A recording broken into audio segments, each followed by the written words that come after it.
like to talk about the background and the overview of EDITS, energy demand changes induced by technological and social innovations. So, IPCC special report from 1.5 shows 4 kinds of emission reduction pathways. We need to have several kinds of mitigation options to increase the achieving probability for deep emission reductions. Comprehensive risk management is essential, and various kinds of technologies play their respective roles. On the other hand, opportunities for end-use technology innovation, including low energy demand and their impacts on overall climate change mitigation, should be more focused.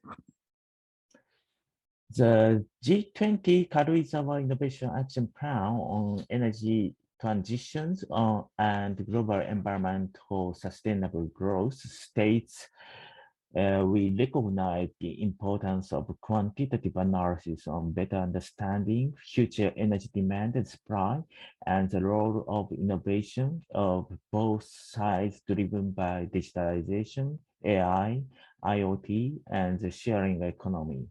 We encourage efforts made by the global scientific community and the international organizations and frameworks to further define and develop the full spectrum of economy-wide scenarios for energy and climate model. Then Japanese government funded and supported to these EDITS projects. So, and the objectives of the EDITS projects are to create a research community focusing on end-use, demand-side perspectives that further dialogue and cross-fertilization of research and policy analysis through the sharing of novel data, novel concepts, methodologies, and policy analysis. The second, to improve the state of the art of demand modeling in environmental and climate policy analysis via methods and model intercomparisons and assist the transfer of conceptual and methodological improvements across disciplines, sectors, and environmental domains. Third, to inform better policy via structured model experiments and simulations that assess potential impact barriers, as well as synergy and the trade-off to other SDG objectives of demand-side policy interventions, particularly in novel fields and service provision models, such as digitalization, sharing economy, or the SDG integration and climate objectives in synergistic policy designs. The EDITS project starts from the year of 2020. In EDITS, we have several working groups to provide fruitful outputs. So we have several working groups, for example, in sector analysis, buildings, transport, and industry, and data working groups, and also model comparison working group include narratives, complementary protocol, and synthesis. And we also treat important cross-cutting topics, which include digitalization, equity, lifestyles, and behavior, business model, and theory development. This table shows the members of the EDITS project.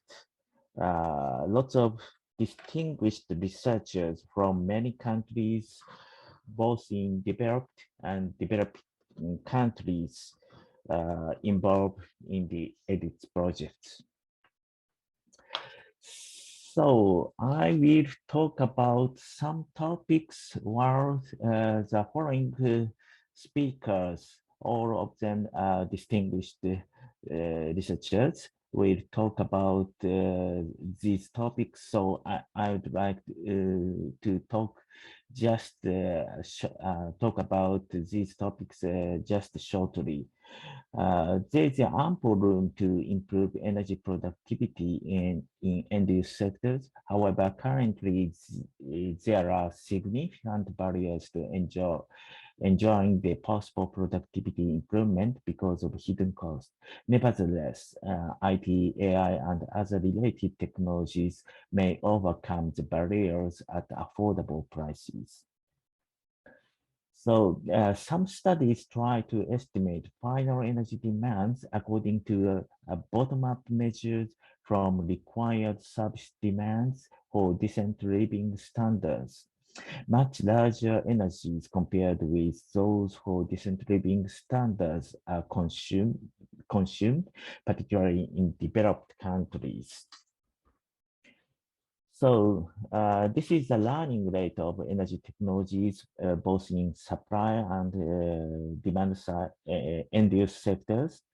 The learning rates of the granular end-use technologies are greater than those of the lumpy energy supply technologies in general. This is also an importance to focus on the end-use sectors. In transportation sector, case will be one of the opportunities to reduce energy consumptions, including the embodied energy, thanks to digitalization technologies through increase in capacity factor. So this is the detailed estimated examples in specific cities for sharing, car sharing and ride sharing. So by using actual data, it is beneficial. Such studies are integrated into global analysis. And I'd like to also talk about other opportunities of the impacts of technological and behavior change on several sectors. For example, in food sectors, about 30% of GHG emissions comes from food system. Also, food waste and losses are about 1/3 of total production globally. More accurate food demand forecast through AI ICT could lead to decrease in food waste and losses and energy consumption and GHG emission accordingly. Consequently, reducing plastic containers, store spaces in supermarkets, energy for refrigerator freezers, and transport energy could be triggered. And also for apparel sector is a similar situation. And also 3D printers also have several opportunity to reduce energy demand and also CO2 emission reductions. Finally, but rebound effects on energy consumption through digitalization should not be ignored. There can be several kinds of rebound effects on energy consumptions.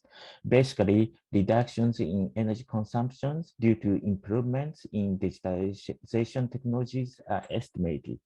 However, the estimated energy consumptions vary widely according to the boundaries of the rebound effects and so on. So there are lots of topics to be investigated in order to show the opportunities to comprehensively for achieving low energy demand society and low CO2 emissions. Okay, I would like to stop my talk and thank you very much for your kind attention.